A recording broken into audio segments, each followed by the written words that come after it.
Bienvenido, bienvenida a la segunda parte de los años de Dio, en este episodio sobre Mob Rules, el disco de 1981, que ya anticipo que es el último que grabaría Ronnie James Dio con la banda hasta por lo menos 10 años o más, en la que se volvería a juntar para grabar The Humanizer. Pero como siempre nos estamos adelantando demasiado y en este episodio vamos a hablar de uno de los discos que se ha considerado la parte 2 de Heaven and Hell, el que comenté en el episodio anterior, pero que tiene su gracia, tiene sus cosas buenas y que hay que analizar como es menester en este podcast.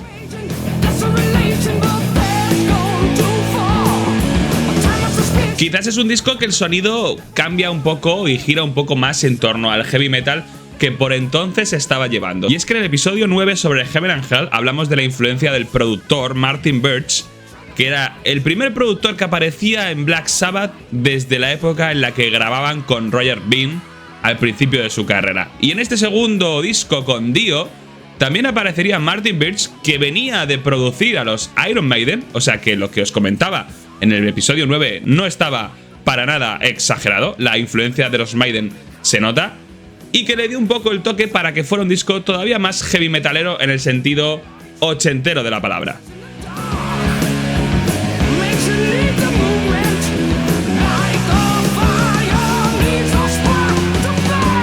Curiosamente es uno de los discos de los Black Sabbath quizás más desconocidos o que menos se reseñan, y me refiero dentro de los discos clásicos, porque aquí estoy obviando discos totalmente desconocidos como por ejemplo Tear o demás de la época de Tony Martin. Pero dentro de la época de Dio, poniéndolo en igualdad de condiciones con la época Ozzy, Mob Rules quizás es el que más se deja de lado, porque con The Humanizer del 90 y tantos se recuperó un poco el sonido más crudo.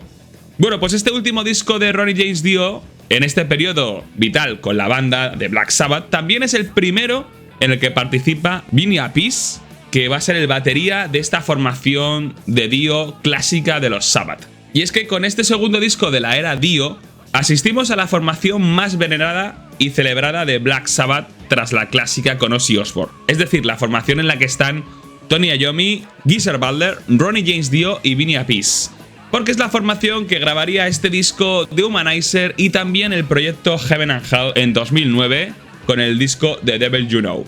Y es que, como comentábamos en el episodio anterior, en mitad de la gira de Heaven and Hell Tour, en 1980, Bill Ward decidió abandonar el grupo de manera definitiva. Aunque en un principio parecía que iba a ser temporal y que el reemplazo que cogieron en Vinny Appice iba a ser algo para acabar la gira, se convirtió con que Bill Ward no iba a volver a la banda. Y entonces fue contratado Vinny Appice, con el que se completaría la formación de los años Dio. Y por lo tanto, si algo identifica los años de Dio con la banda, es la presencia de este baterista, Vinny Appice, hermano del también batería Carmine Appice, que formó parte del grupo pionero de rock progresivo Vanilla Fudge y que fue conocido por sus trabajos con Rod Stewart. Pero su hermano pequeño, este Vinny Appice, pasaría a la historia por una vertiente bien diferente en la batería, que era la batería más heavy metal. Por lo tanto, ahora como introducción tenemos que hablar de quién es este Vinny Appice.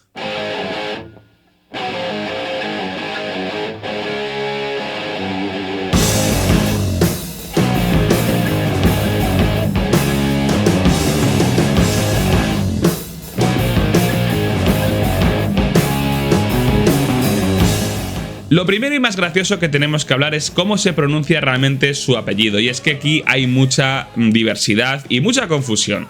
Porque en un principio, Carmine Appice, el hermano de Vinny Appice, que fue el que inició sus andaduras musicales, en principio con Vanilla Fudge, pero después con Rod Stewart, y este es el responsable, Rod Stewart, de convertir su apellido de origen italiano en una cosa de confusión en la pronunciación.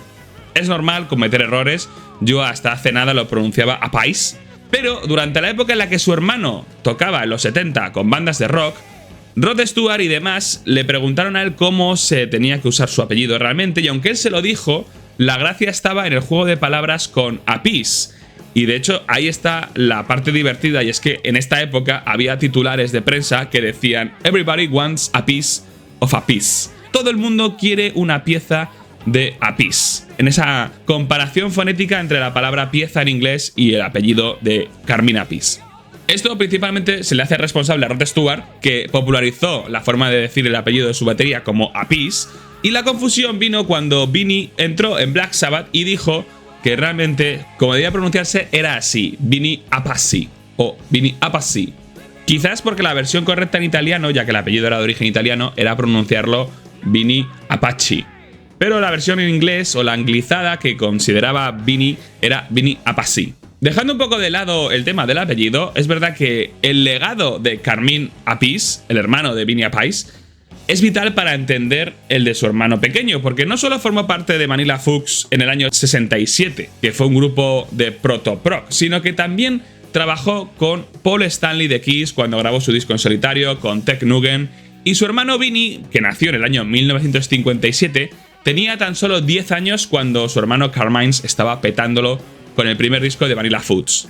Normal que le tomara como una referencia y de hecho Vinnie empezó a tocar la batería con tan solo 9 años y con 16 en el año 1974 en los estudios Record Plant, los estudios donde Black Sabbath 2 años antes habían grabado Volumen 4, conoció al propio John Lennon y con la banda con la que tocaba entonces grabó un disco en la que no aparece acreditado Vinnie Appice, que es el Walls and Bridge, el cuarto disco en solitario de John Lennon que usó la banda con la que entonces estaba Vinnie para complementar su música. La banda era Buff y de hecho fue una banda que llegó a actuar en las últimas actuaciones con John Lennon, pero entonces Vinnie Appice ya tenía proyectos interesantes a los que atender. Volviendo al tema de la pronunciación, es importante saber que, bueno, que aquí cada uno puede hacer gala del término que le apetezca más. Es verdad que durante una época se habló de Carmine Appice y de Vinnie Appice, porque él sí que intentaba que su apellido se pronunciara correctamente, pero como es un apellido de origen italiano, realmente no hay una forma correcta de hacerlo. Para todos y todas que estéis interesados en este tema, hay muchos vídeos en internet. El propio Vinnie Appice aparece hablando de que realmente todo el mundo le llama Appice, a él y a su hermano. Y hay un vídeo muy interesante, muy divertido, en el que es una recreación, es un poco una narrativa creada, aposta para el tema, en la que un fan se encuentra con el propio Carmine Appice en una tienda y empieza a preguntarle a sus amigos que cómo se puede dirigir a él, porque no tiene claro si se llama Appice, Appice o Appice. Y al final se produce una especie de confusión muy divertida. Es un vídeo muy interesante, podéis encontrarlo en YouTube. Yo seguiré diciendo Vinnie Appice, pero es normal que a lo mejor durante el episodio me equivoque y vuelva a decir Vinnie Appice, que es como estaba acostumbrado a decirlo.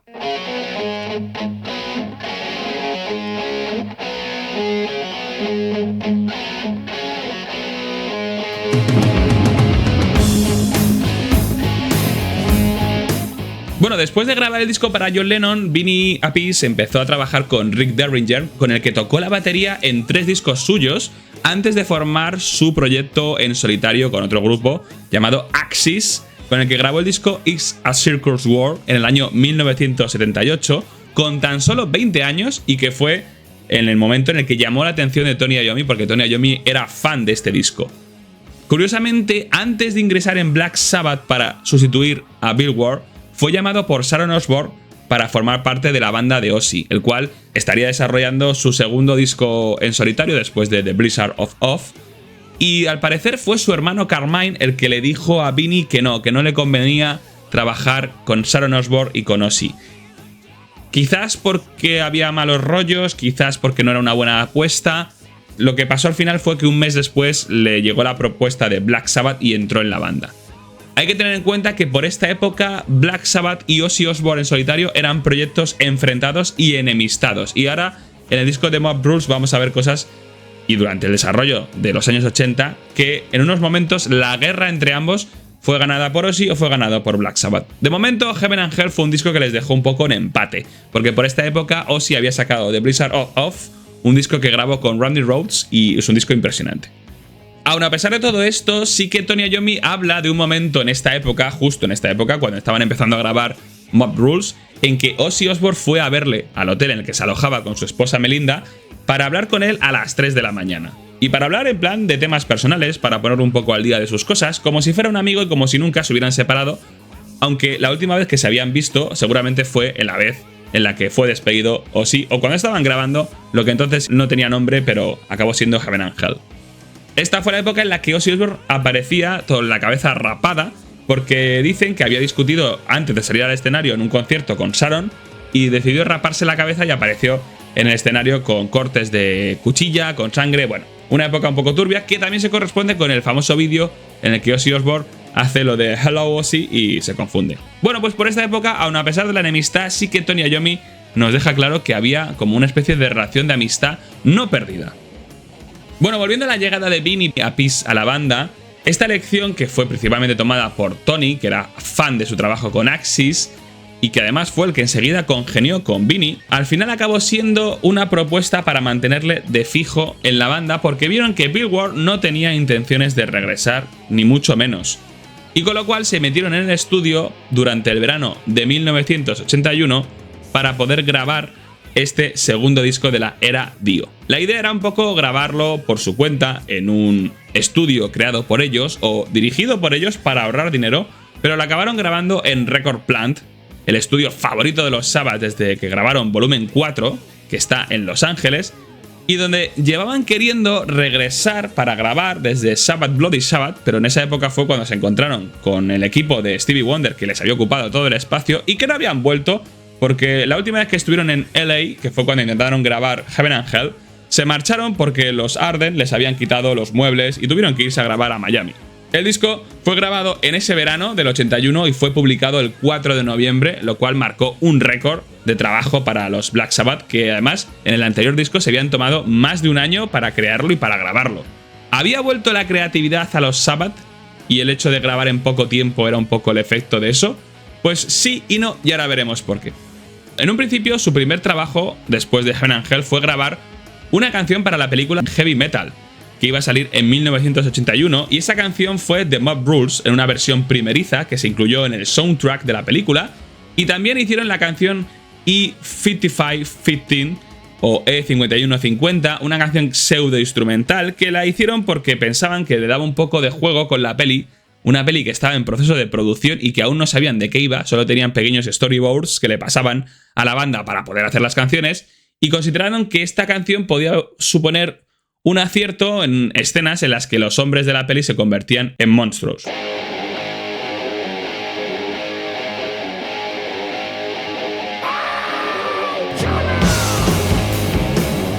Para grabar estas canciones se fueron a la antigua casa de John Lennon, de nuevo influyendo por aquí en este episodio, que estaba en Tittenhurst Park, que la alquilaba al parecer Ringo Starr, no sabemos muy bien por qué Ringo Starr tenía derecho a alquilar la casa de John Lennon, y que se había producido este evento, esta grabación en su casa, justo un año después de la muerte de John Lennon, pues fue en diciembre del 81.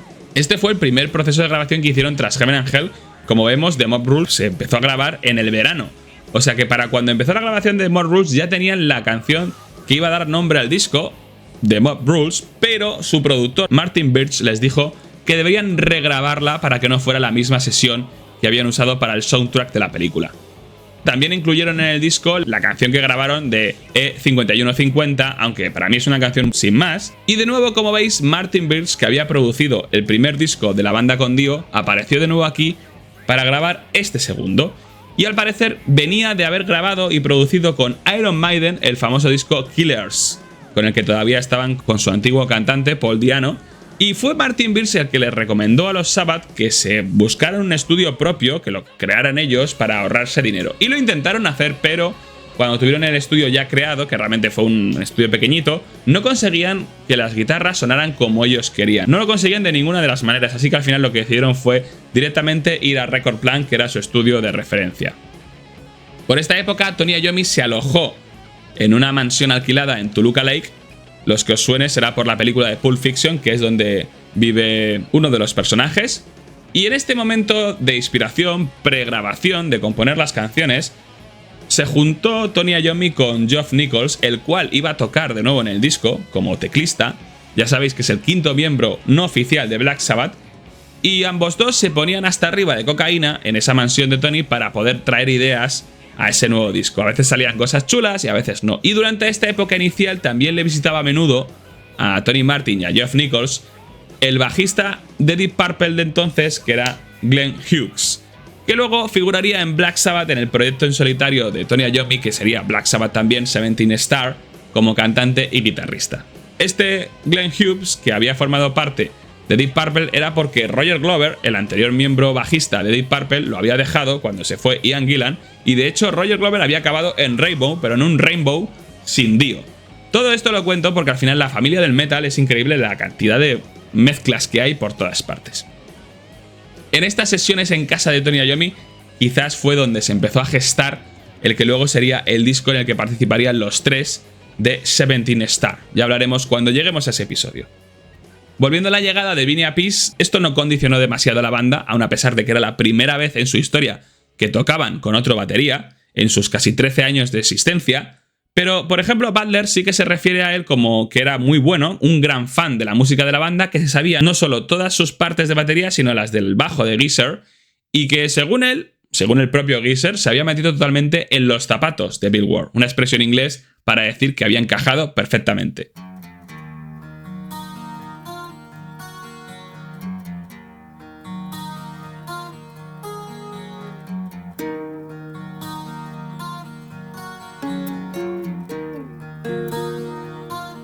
Al parecer, Martin Birch no era un santo, como viene siendo lo habitual, porque también estaba metido en historias de drogas, y eso Tony Iommi lo refleja, quizás porque él estaba bastante metido también. Pero esta grabación, la grabación de The Mob Rules, fue un poco parecida y diferente a cómo lo hicieron en Heaven and Hell. Parecida en el sentido de que grabaron todos juntos y que nadie trajo ideas a la banda como tal, sino que fue proceso de una jam session de todos juntos. Algo que quizás no sentó bien a Geezer Butler porque no estaba acostumbrado a grabar así, y recordemos que en Heaven and Hell ni siquiera había estado en el proceso de grabación y era la primera vez que se enfrentaba a un proceso conjunto de grabar con la figura de Ronnie James Dio, que en este segundo disco ya iba a empezar a ser un poquito más el Dio del ego.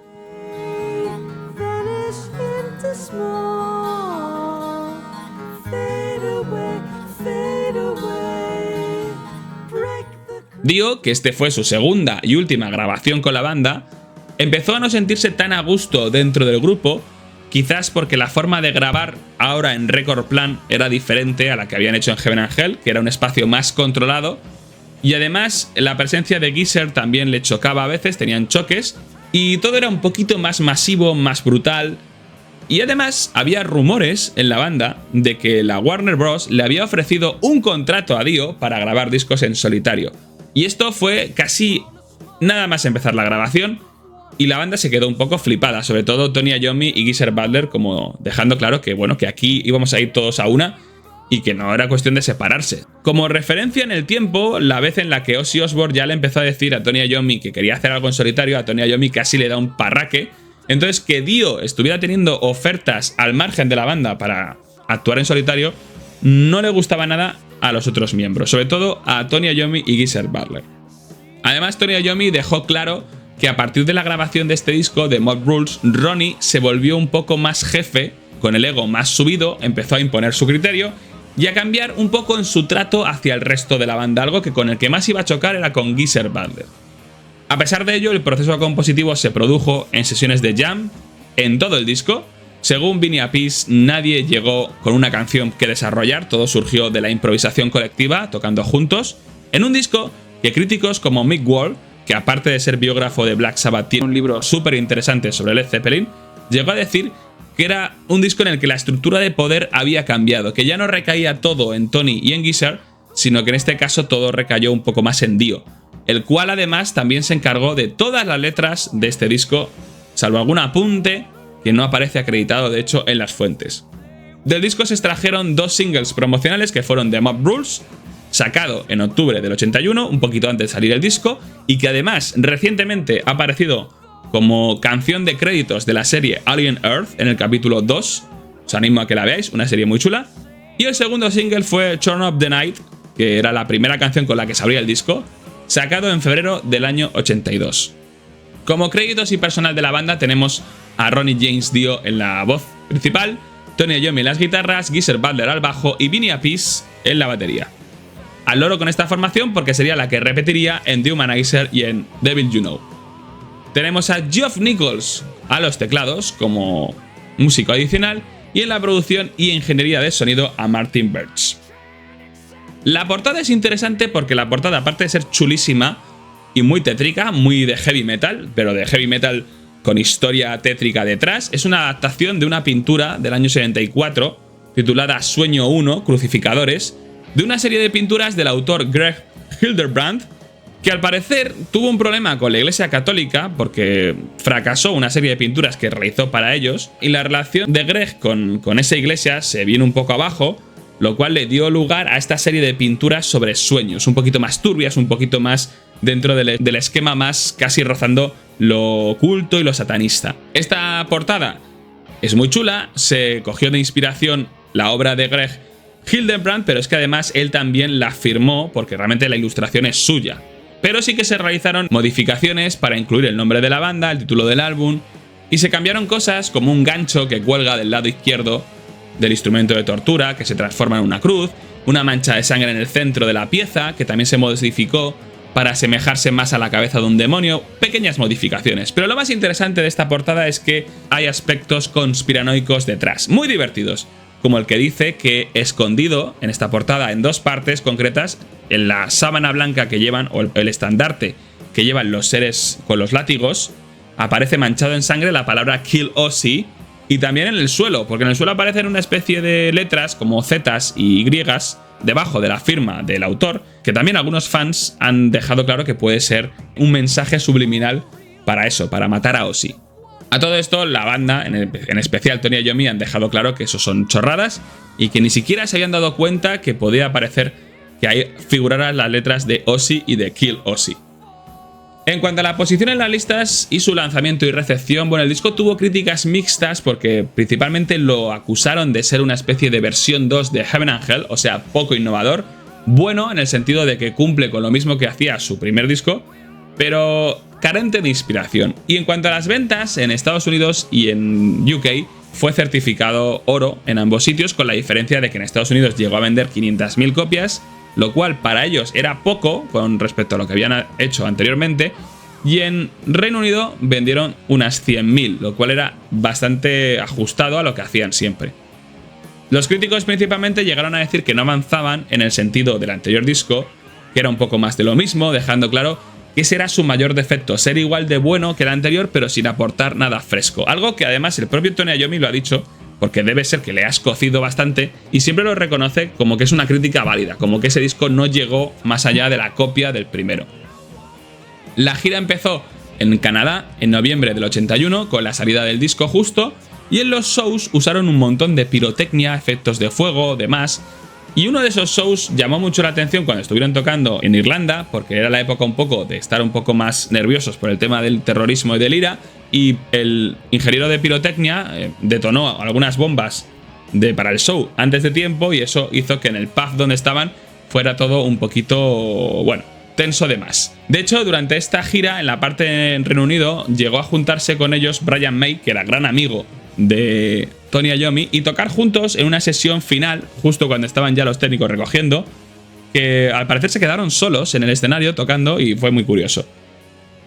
En esta gira se tocaron canciones de este disco, pero se dejaron fuera algunas, y la canción E5150 era usada como intro para todos los shows. Y aunque las canciones de The Mob Rules se han obviado en las siguientes versiones de Black Sabbath, no se han tocado habitualmente en directo, sí que Dio en solitario ha llegado a tocar en sus shows la canción The Sign of the Southern Cross, y en la gira con Heaven and Hell sí que tocaron, por ejemplo, Falling Off the Edge of the World.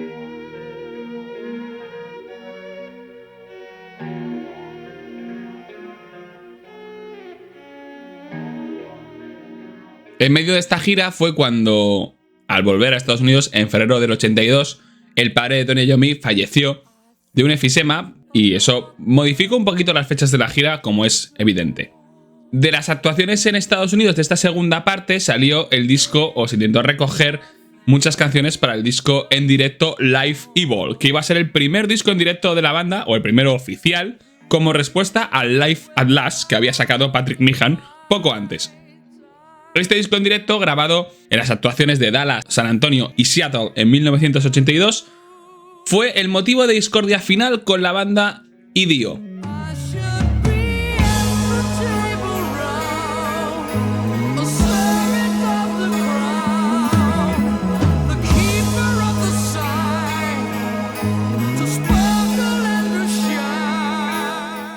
Y es que la mezcla de este disco en directo, ya en los estudios, fue cuando Geezer y Iommi rompieron relaciones ya totales con Dio, o mejor dicho, Dio las rompió con ellos y surgió la ruptura.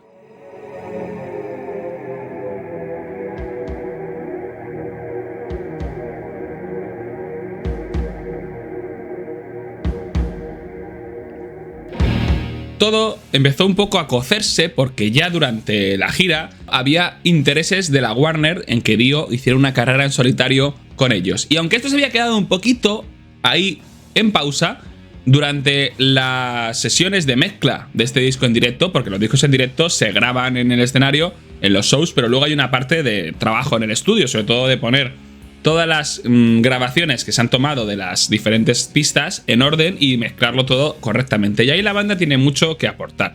Pues durante este proceso fue cuando la banda, cuando Geezer y Tony Iommi recibieron la noticia de que Dio estaba ya haciendo audiciones para formar su banda en solitario y para hacer ese proyecto que quería hacer.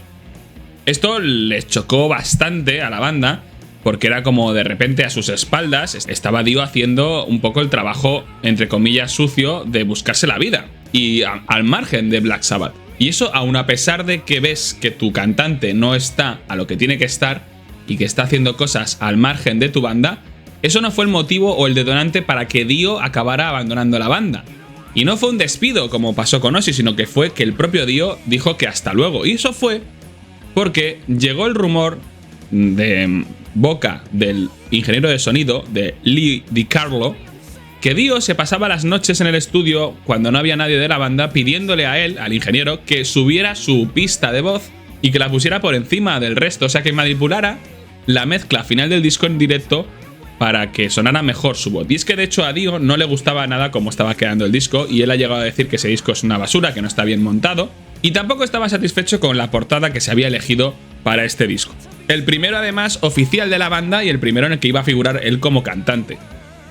Esta paranoia de que Dio había subido las tomas suyas de voz no está del todo contrastada con Dio, porque Dio siempre ha negado que fuera así y en cambio el ingeniero de sonido nunca ha dicho que no fuera verdad lo que dijo. Eso a Tony Iommi y a Geezer les pareció un acto de traición total, lo hablaron con Dio. Dio se puso hecho una furia. De hecho, como ya os estaba comentando, en esta época Dio ya estaba bastante endiosado, y nunca mejor dicho, y llegaba a decir cosas como que a él nadie le decía cómo tenía que cantar y qué tenía que hacer con su voz, porque él era mejor que todos los demás. Y no me queda muy claro si se refería a que era mejor que todos los demás cantantes o si era mejor que todo el resto de la banda. Esto también llevó a que la banda, en este caso Tony Iommi y Geezer Butler, le acusaran a Dio de estar preparando su proyecto en solitario con Vinny Appice en la batería, algo que no era descabellado porque así figuró en el primer disco de Dio en solitario, Holy Diver. Ahí estaba Vinny Appice a la batería. Y Dio, pues aparte de molesto con estas cosas, también decía que en la portada del disco apenas aparecían él y Vinny, sino que solo había fotos de Geezer y de Tony, y eso era injusto. El caso es que la banda pensó que ya estaba, que finalmente Black Sabbath había caído, que la banda ya no iba a existir. Y principalmente había caído por eso, porque la figura de su cantante, el que iba a darles una nueva vida después de Ozzy, ahora estaba de morros con ellos. Y encima tenía opciones en solitario a todas luces más prometedoras incluso que si se quedara con ellos.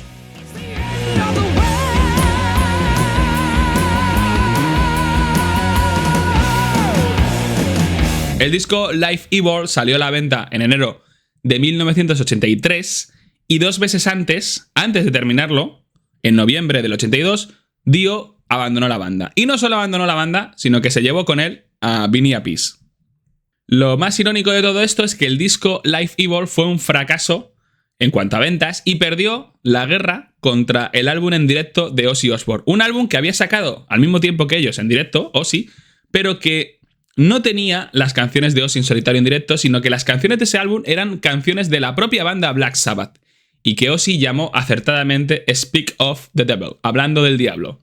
Live Evil y Speak of the Devil. La guerra la ganó Ozzy con su antigua banda, la cual se estaba deshaciendo en pedazos, porque Dio se había marchado para iniciar su carrera en solitario, se había llevado con él a Vinny Appice, y solo quedaban en el barco Iommi y Butler, pero era un velero que parecía a todas luces que iba a naufragar en ese año de 1983. La duración del disco Mob Rules es de 40 minutos y 36 segundos. Todas las canciones son escritas por Ronnie James Dio, Tony Iommi y Geezer Butler. Aquí Vinny Appice no aportó gran cosa, no está acreditado en ninguna. Y todas las letras son de Dio. Vamos con las canciones. Marcando con el Charles para este inicio de canción, Turn Up the Night. Se nota que la batería de Vinny Appice aporta cositas. Vamos para allá.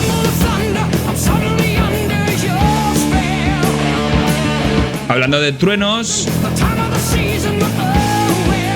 de hechizos, de cosas oscuras, para tocar tu alma, ya sabes lo que oculta. Otra historia contada. Vamos para allá, mira que solo. Toma. La verdad es que Tony Iommi en este disco, sobre todo en esta canción, está como en un estilo súper agudo. Es una canción, Turn Up the Night, que fue single, con unos agudos y con una letra habitual de Dio que le enfoca un poco el sentido del disco dentro del heavy metal más clásico. Y atención a esta parte, porque nos venimos muy arriba con la guitarra de Iommi. Mirad. ¡Toma! ¡Ay, ay!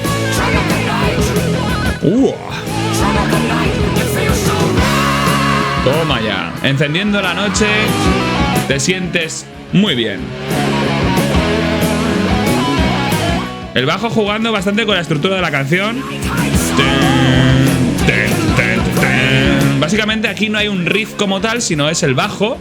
Y de vez en cuando Tony Iommi intenta acompañarle, pero no se nota mucho. Aquí Iommi, donde destaca realmente, es en los momentos de solos agudos y locuras con los dedos.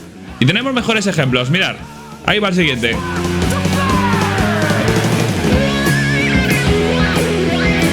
Toma, hay un poquito de guagua.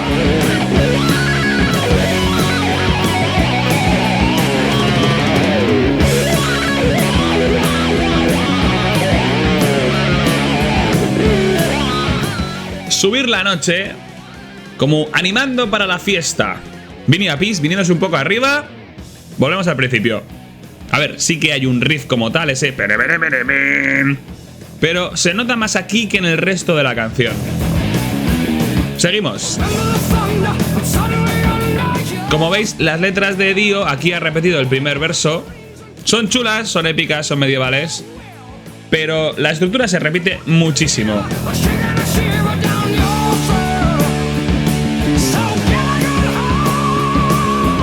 Madre mía, cómo ha subido aquí, Dio.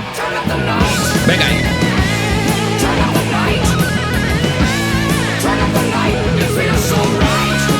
Toma, toma, toma, toma.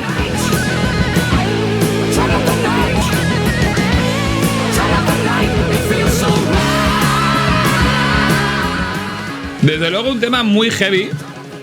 Quizás muy enfocado a lo que Martin Birch había hecho anteriormente con grupos como Iron Maiden, que les produjo su disco Killers. Un discazo, como ya hemos dicho.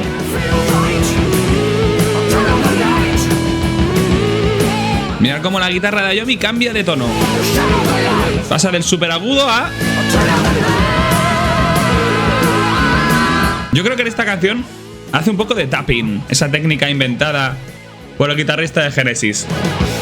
Bueno, es una canción, Turn Up the Night, que si la encuentras en un recopilatorio de Black Sabbath, percibes un cambio total en lo que es el sonido. No como esta, Voodoo, que recupera bastante lo que es el sentido sabbatiano habitual con este riff tan distorsionado de Iommi.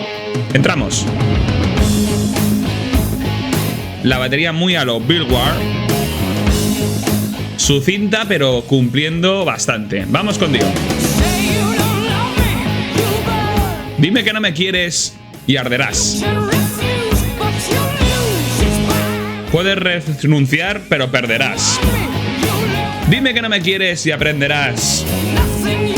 Nada de lo que hagas será nuevo, porque lo he superado.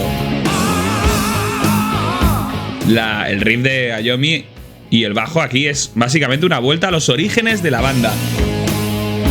Seguimos.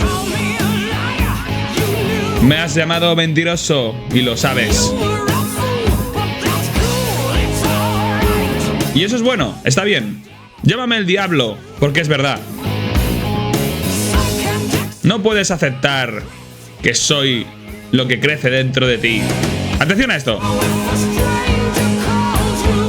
Así que si un extraño te llama, no le dejes susurrar su nombre, porque es Voodoo.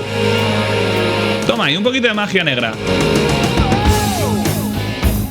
Es una canción muy chula, yo creo que puede que sea la canción más chula del disco porque recuerda muchísimo al estilo Black Sabbath y al mismo tiempo al heavy que se estaba fraguando en los 80. Un poquito a lo Van Halen, un poquito a cosas en que la guitarra es pesada pero se deja un poquito de espacio para la batería y para el resto. Y la letra de Dio, jugando un poquito con esos conceptos del vudú y de la magia negra, pues sigue un poco en su línea, dejándonos claro que Ronnie James Dio es un artista que con sus letras juega bastante en lo literal, no tanto como Butler, que era más poético, y eso le da un toque nuevo, como ya vimos en Heaven and Hell, a estos nuevos Black Sabbath, en su último disco con Dio. Voodoo. Venga, mira qué distorsión aquí, a tope. El solo en clave más distorsionada. Entrando, recuerda un poco al solo que arañaba de Technical Ecstasy. Un poquito más jarroquero. Toma ahí. Y mirad esta parte, me flipa. Intenta venirse un poquito arriba.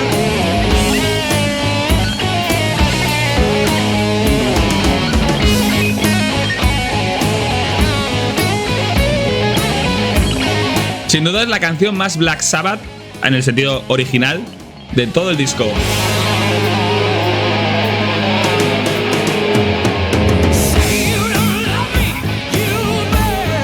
Aquí se ha venido arriba Dio diciendo, bueno, voy a dejar un poco de espacio para repetir el primer verso. Y realmente no le hace falta crear estructuras líricas muy complejas ni muy largas. Porque parece que elige las palabras justas que hacen falta. Mirad esto. Voodoo. Y esta es la letra más oscura de la canción. Atención. Traedme vuestros hijos, que arderán. Nunca mires atrás y aprenderás el vudú.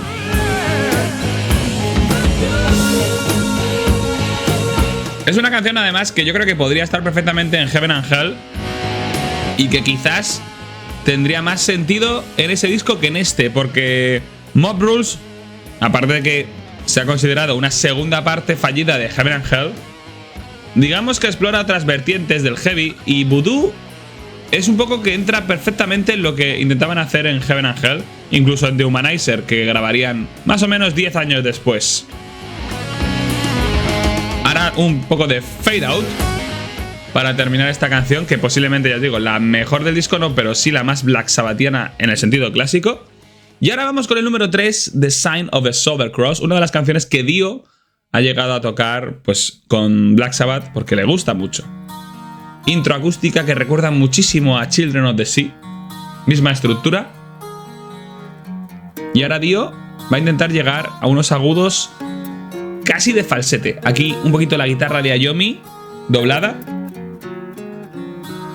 También recuerda un poco a las instrumentales que hacían en la época de Volumen 4 y Master of Reality. Toma ahí. Casi susurrando, Dio. Te está hablando a ti. Si no hubiera ninguna luz, cuando nadie la ve,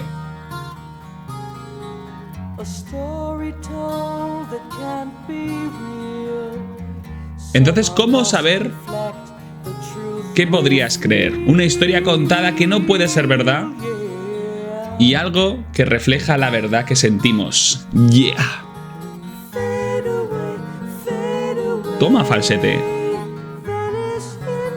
Yo creo que aquí tenemos a un Dio único en esta parte.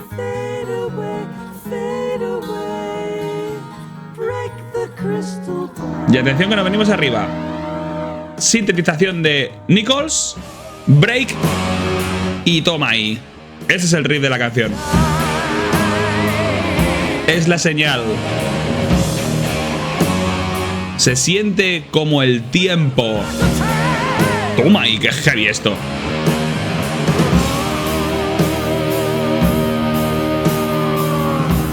El signo de la Cruz del Sur. Y veremos que Black Sabbath a partir de ahora en los 80 y los 90 va a tener obsesiones seguidas con lo de las cruces, hasta el punto de tener un par de discos que suenan igual, Heather Cross y Cross Purposes. ¿Cómo se nota aquí la sintetización de Geoff Nichols? Ahí está. Y la batería de Apis, que mola, mola, mola. Vamos a la parte que más flipa. Atención. ¡Guau! Qué voz más poderosa la de Dio, Aquí Dio canta como en Heaven and Hell. Y vamos, como nunca. Poderoso. Y Iommi como muy discreto solo con el riff. Nada de virguerías en solo agudo. Ni acompañando a Dio, simplemente haciendo el riff. Un riff que además es lento, pero es muy pesado. Atención a esto. Esto recuerda un poco también a la canción Heaven and Hell, con ese rollo de cantar con solo una base rítmica de bajo y batería. Eso que a Dio en principio no le cuadró mucho cuando se lo dijeron que lo iban a hacer en el disco. Pero aquí parece que se repite. Muy similar esta parte, con efectos de Nichols, como haciendo viento. Y aunque el bajo está un poco anulado, ahí está, Venga otra vez. Toma ahí. Ahí ha subido el bajo un poco. Es un temazo, temazo total. La parte de falsete sin falsete. Toma ahí cómo crece la guitarra.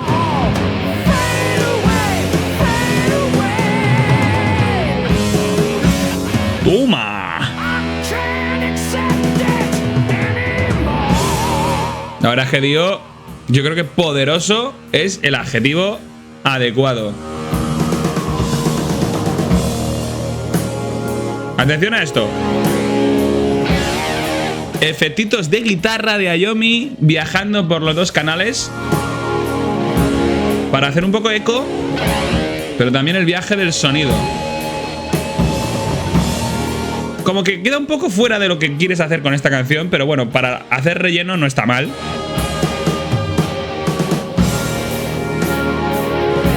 A fin de cuentas, al tener a Geoff Nichols a los teclados en todos estos discos, habría que sacarle un poco de partido. Pero es posible que, igual que dijo Ozzy en su momento, no fuera realmente necesario un teclista. Vamos para allá. Toma.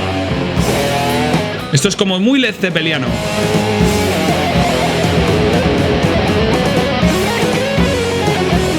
Aquí sí que hemos vuelto al agudo otra vez con el solo de Iommi. Madre mía, aquí a Peace.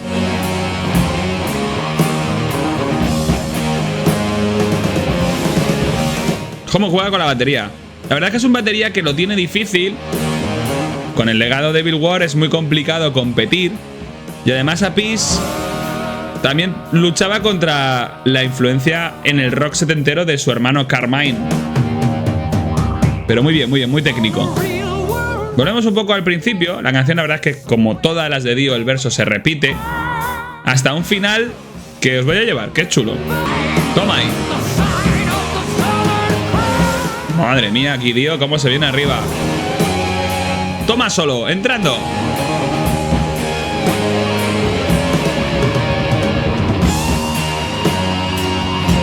Y los versos finales de Dio: no vivas por placer, haz de tu vida tu tesoro, fade away, 8 millas alto, a punto de caer, y nadie va a cogerte. Busca la señal, el tiempo, la señal de la Cruz del Sur o la Cruz Sureña.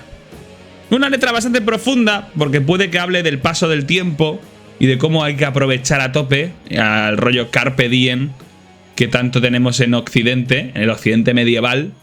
Y quizás es un poquito la letra más curiosa en ese sentido de filosofear de Dio. ¿Y esto que suena? Este pitido horrible que se va a mantener, porque ahí está, no se pierde. Y yo que estaba revisando este disco, viajando en tren, porque lo hago mucho, aprovecho los viajes en tren para hacerlo, pensaba que era un ruido del propio tren. Y yo decía, madre mía, ¿esto es un ruido del vagón? Por favor, que alguien pare este sonido tan infernal. ¿Qué pasa? ¿El sistema eléctrico se ha estropeado? ¿Vamos a morir? Pues no, era la canción E5150, con este sonido tan agradable que lo que pretendía era un poco, al ser instrumental, reflejar la transformación de los monstruos, porque se grabó para la película Heavy Metal. Y con la que abrían los shows de esta gira de Mob Rules. Disfrutarla porque yo creo que no lo haré. No lo tengo en mis planes. Una canción instrumental que lo único que se dice a nivel lírico es, de nuevo, Fate fundiéndose en la sombra. You fools. Ya sabéis que a Dio le encanta lo de llamarnos a todos fools.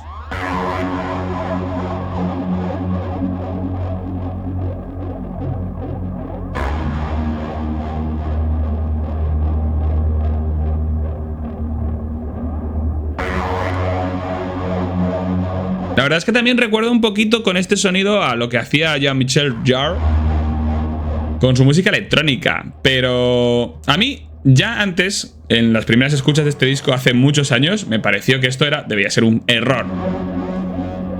Pero los Sabbath estaban bastante contentos con esta parte y no solo la metieron de forma no acreditada en la banda sonora de la película Heavy Metal, sino que eso, como os he contado, la usaban para abrir sus shows de esta gira. Y sobre todo, la metieron en el disco. Y pretendían hacer un poco un puente para la siguiente canción, que es The Mob Rules. Un pitufo infernal, totalmente, que es lo que suena. Como si estuviera colado en tus auriculares.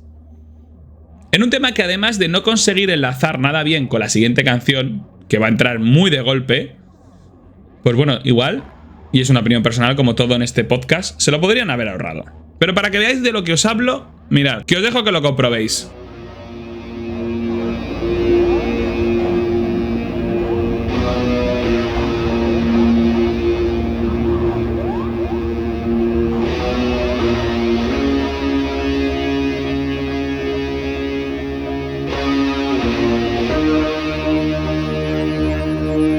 Atención, que va a entrar.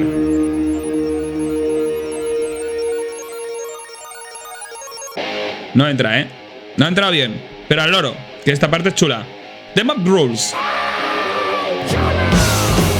Más acelerado, donde el bajo es muy potente y el riff de guitarra es igual al bajo. Me encanta la letra. Cierra la ciudad y cuenta a la gente que algo está llamando a sus puertas. Muerte y oscuridad nos está persiguiendo para coger un mordisco desde la pared. No hay nada que decir. Están rompiéndolo. Y si escuchas a los tontos, The Mob Rules. De nuevo lo de If You Listen to Fools. The Mob Rules.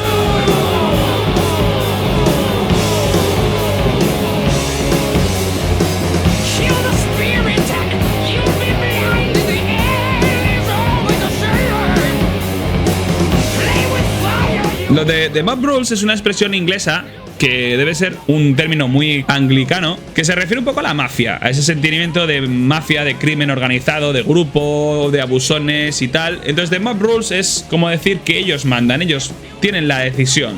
The Mob Rules. Toma ahí este solo.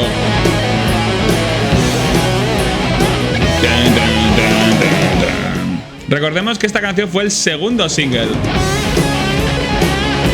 Madre mía.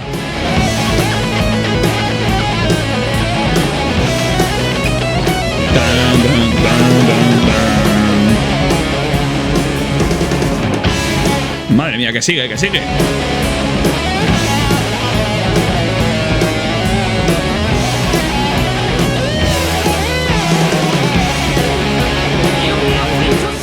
no tienes nada que decir. Lo están rompiendo todo. The Mob Rules. A ver, esta canción es muy chula, muy identificable de la etapa Dio final.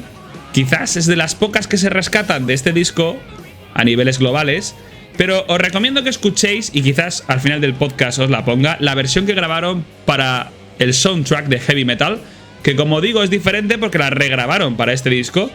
Y es principalmente porque la estructura rítmica, el bajo y la batería suenan todavía mucho más altos que aquí y crean un rollito mucho más garaje, más chulo. Pero disfrutar el final. Toma ahí.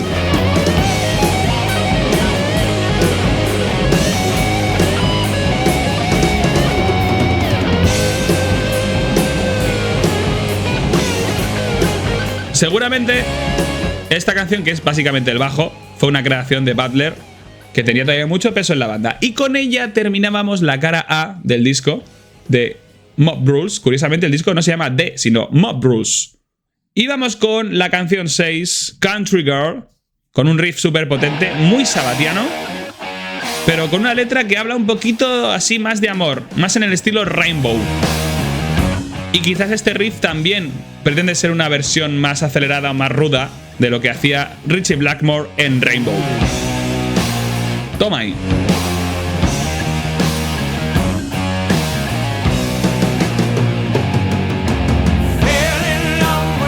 Enamorado de la Country Girl.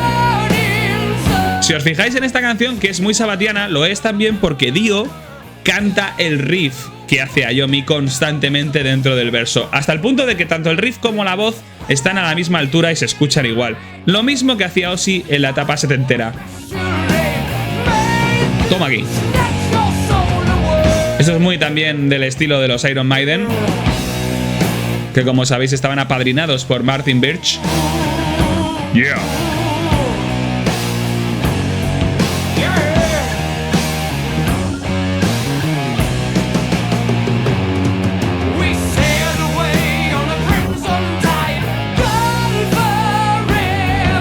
Parece como que Dio responde al riff, no es exactamente que lo copie vocalmente, pero están muy acompasados tanto el riff de Iommi como de la voz de Dio, algo que no veíamos desde la época de Ozzy.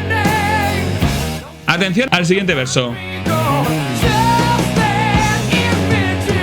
Esa guitarra totalmente diferente y una de solo muy por abajo sonando.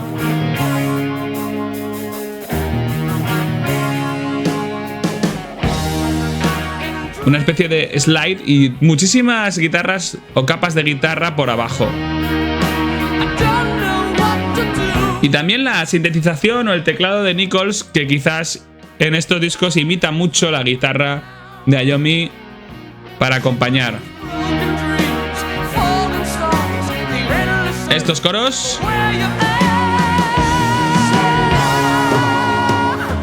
Hablando un poco de navegar. Un poquito a lo mejor rollito pirata, ¿o qué? Toma ahí.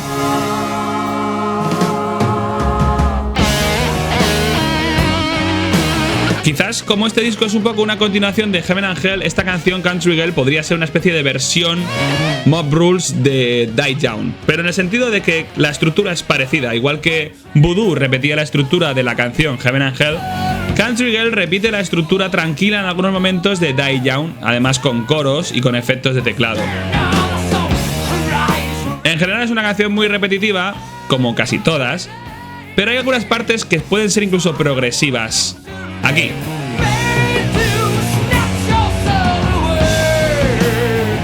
Un poquito en el riff de Iommi, que juega un poco de forma tonal a veces. Aunque oye, que no lo suficiente como para ser King Crimson. Toma ahí, Vinny Appice.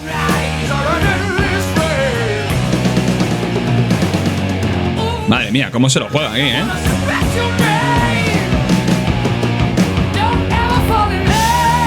Quiere jugar mucho con su batería, pero parece como que le deja un poco espacio.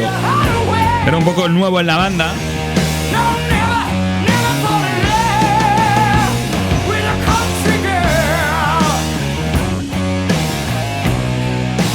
Y quizás no le dediquemos mucho tiempo a Vinny Appice en este episodio, porque es el único en el que vamos a hablar de él, salvo The Humanizer más adelante, y el disco The Devil You Know, que grabaron en 2009. Y vamos con la canción número 7, Sleeping Away, que esta sí que es súper Led Zeppelin. ¡Atención! Y además el Led Zeppelin del disco Physical Graffiti, uno de mis favoritos. Esta canción suena totalmente igual que Castor Pie de Physical Graffiti, pero en una versión un poquito más lentita. Pero es alucinante, ¿eh? Sleeping Away.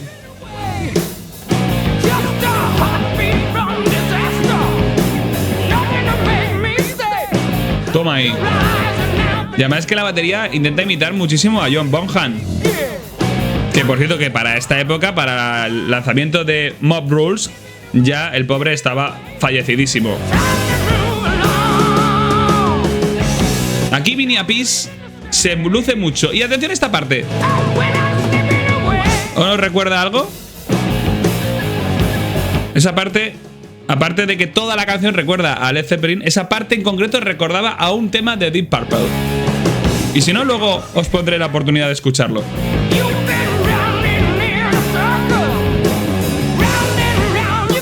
Aquí Dio se luce muchísimo, ¿eh?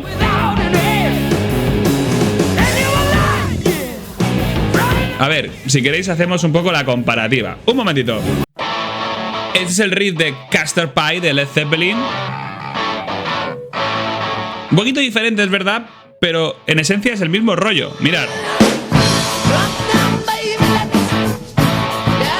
Sobre todo la batería y el riff jugando ahí. Yo lo veo muy parecido a lo que estamos escuchando en este Sleeping Away de Black Sabbath.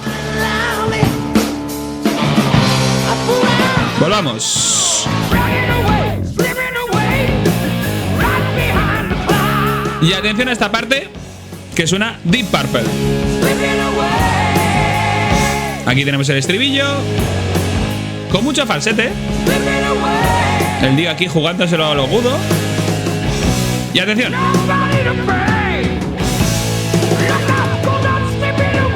Esta parte que habéis escuchado es lo mismo que Stormbringer de Deep Purple. Y os lo voy a demostrar. Pero disfrutemos mientras tanto de esto. Madre mía. Una buena estructura de riff aquí. ¡Hola! Vinny Appice, acabas de conquistar mi corazón. ¡Toma!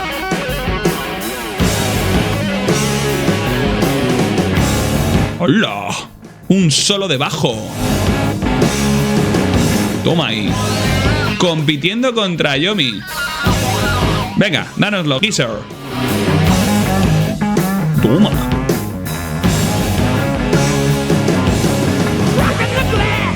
Bueno, es una de mis canciones favoritas del disco porque, aparte de las referencias totales a grandes temazos del rock y bandas como Zeppelin o Deep Purple, creo que tiene mucho juego, y el hecho de que compitan en bajo y en guitarra haciendo solos, creo que deberían haberlo hecho antes y haberlo hecho más veces después.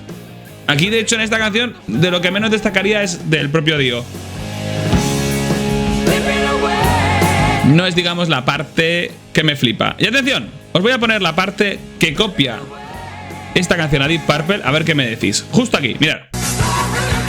Esto es Deep Purple y mirad.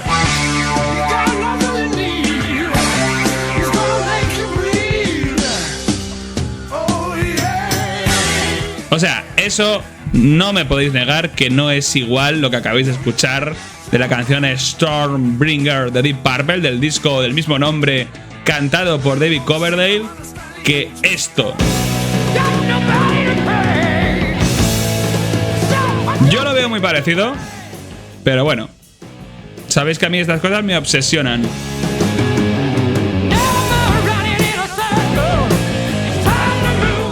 Sleeping Away, una canción muy buena, quizás de las mejores del disco, junto con Voodoo.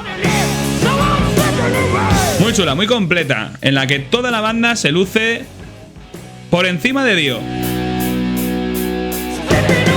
Y terminamos súper bien la canción. Vamos a la número 8, Falling Off the Edge of the World, una canción que una vez que estuvo fuera de Black Sabbath, Ronnie James Dio la tocaba en sus conciertos con su propia banda, con Dio, una banda en la que estaba también incorporado como batería Vinny Appice. Toma ahí cómo empieza. En este disco Dio aprovecha muchísimo el susurro.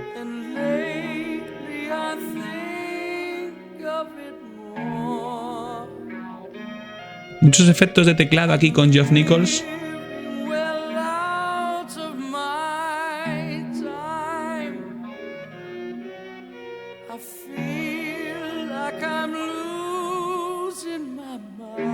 Típica rima. Time con mine. Toma ahí. Una entrada como de canción de baladita. Y muchos efectos de cortinita por ahí.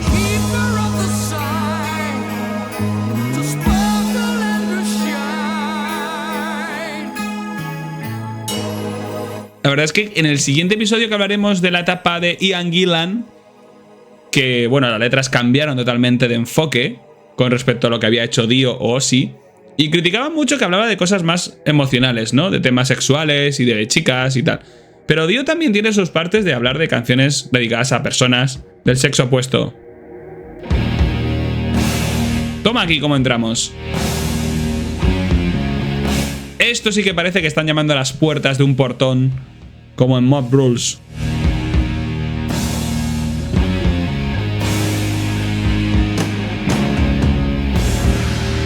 Toma ahí, ¿cómo entramos?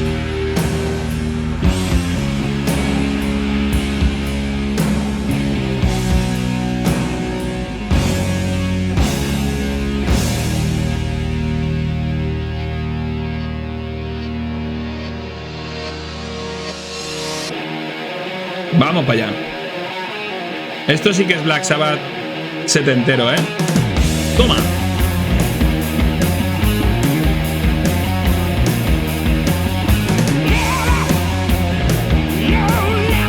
Nunca. No, nunca más. Escúchame y cree lo que te digo si puedes. Nunca. Esto es el final. Sabes que he visto las caras de la perdición y soy solo un hombre. Joder, esto sí que es super Iron Maiden. Dime que estoy sano. Siento un cambio en la tierra, en el viento, en la lluvia. Sálvame. Llévame lejos de aquí. Sabes que he visto criaturas del cielo y que he escuchado lo que dicen. ¿No se puede ser más épico que estas letras? Madre mía. Tengo que ser fuerte. O si no, caeré en el abismo del mundo. Bueno, técnicamente la palabra no es abismo, pero me gusta más cómo queda abismo en lugar de borde, que es lo que sería la traducción literal de la letra. Toma ahí, solito de Ayomi. Joder. Madre mía. El progreso de Ayomi desde los solos iniciales de los Sabbath, con el primer disco que era más estilo blues a lo Blue Cheer, pasando por la distorsión que luego llegaría a cabo toda esa creación de subgéneros del metal, a este actual de este año 81, que está jugando con los agudos a lo tipo Brian May casi, es abismalmente asombroso. Toma ahí, Vinny Appice, a tope. Es normal que esta canción le gustara tanto a Dio, porque si os fijáis en la carrera en solitario de Dio, con su banda Dio, muchos de los temazos, no solo Holy Diver, sino también Rainbow in the Dark o Don't Talk to Strangers, sobre todo esta última, tienen esta estructura de empezar con una parte acústica inicial más lenta, más tranquila, en la que Dio pone su voz a funcionar pero en un sentido más pausado y más suave, para luego venirse arriba con una parte final a tope. Y este es un poco ese ejemplo clarísimo. Toma. Teniendo en cuenta además que es una de las canciones que mejor funcionan a nivel de guitarreo de todo el disco.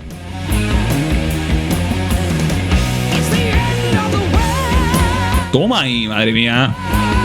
Vamos a echar de menos a este hombre. Y terminamos abruptamente para la última canción. Over and Over. Que por cierto, simbología Rainbow. Over the Rainbow, Over and Over. Siempre está ahí. Por mucho que saques a Dio de Rainbow, no puedes sacar a Rainbow de Dio. Aquí Vinny Appice parece más comedido con respecto al resto del disco, mucho más técnico. Quizás Bill Ward con su batería era más imprevisible y Appice puede parecer más escueto, más preciso, sobre todo en canciones lentas como esta, donde hay redobles y hay efectos, y puede parecer menos pasional, pero hemos visto a lo largo de la escucha de este disco que Vinny Appice es una batería excepcional y que como recambio de Bill Ward le hace mucha justicia. Ya lo dijo Geezer Butler de que se había puesto totalmente en sus zapatos. Algún día sentiré que estoy muriéndome al atardecer. Y a veces estaré caliente como el fuego, pero al final me sentiré como si estuviera lloviendo. Irá over and over and over again. Es un poco una canción sobre la muerte. Una canción muy crepuscular, que nos va a servir para hacer nuestro cierre habitual de este episodio número 10. Número 10 ya, de Black Sabbath discografía. Bueno, Mob Rules, que no sé por qué no lo llamaron directamente The Mob Rules como el tema, para que no hubiera tanta confusión, es el último disco de la era Dio, de la clásica era Dio, porque luego le volveríamos a encontrar en los años 90 y los años 2000 con otras dos llegadas, la última de ellas no oficial de la banda Black Sabbath, y cierra una etapa en la que Black Sabbath quizás llegó a su último pico de éxito tal y como se conoce en el gran público. Sin menospreciar las etapas posteriores, la de Tony Martin y la de, digamos, los mercenarios de Tony Iommi, porque Tony Iommi manejó mucha gente en estas etapas, pero su mayor constante fue el cantante Tony Martin, que muchos fans consideran no una etapa auténtica de Black Sabbath y otros muchos la defienden a capa y espada. Podemos estar más o menos seguros de una forma objetiva que la época Dio fue la última época oficialmente reconocible por el público aficionado a Black Sabbath, sin llegar a profundizar mucho en lo que luego hicieron. A mí personalmente, la etapa con Tony Martin me parece muy interesante, pero la conozco poco. Yo creo que dentro de un fan del heavy metal, la etapa Dio, aunque sea la más corta de todas, siempre es reseñable. De hecho, una de mis personas más importantes en mi vida, la principal canción que conocía de Black Sabbath era Heaven and Hell, y para ella era como definitiva, la canción que mejor representaba a Black Sabbath, Heaven and Hell, del anterior disco. Y en Mob Rules estamos viendo unos Black Sabbath nuevos, con Vinny Appice a la batería, que consigue dar el callo a tope en todas y cada una de las canciones. Quizás en algunos temas podemos ver cosas guapas, cosas nuevas, como los solos de bajo, como los efectos nuevos, la guitarra de Iommi muchísimo más aguda que nunca antes, y un Dio en estado de gracia absoluta, con unas letras y con una voz total, mucho más alta y llegando a cotas de virtuosismo nunca antes en su carrera. Y aunque también tenemos temas que pueden imitar a otros temas, como ya hemos visto, o coger influencias de otras bandas, el disco en sí funciona, es un disco bueno, que puede ser un reflejo del anterior y un intento de hacer una segunda parte, porque Heaven and Hell dio mucho éxito a la banda. Pero aún así tiene valor y conviene destacarlo. The Mob Rules además es misteriosamente de la época Dio el menos conocido quizás, o menos reseñable, porque quizás Heaven and Hell le eclipsó mucho. Pero creo que tiene temas que no solo resaltan la capacidad de Black Sabbath para ser resiliente, sino que nos dan el mejor ejemplo de lo que luego sería Ronnie James Dio en solitario. Este último tema es un buen ejemplo de lo que luego llegaría a ser Dio por su cuenta. Digamos que Dio explotó al máximo a partir de ahora este tipo de sonido en su carrera en solitario, y Black Sabbath lo abandonó para trabajar con otro diferente.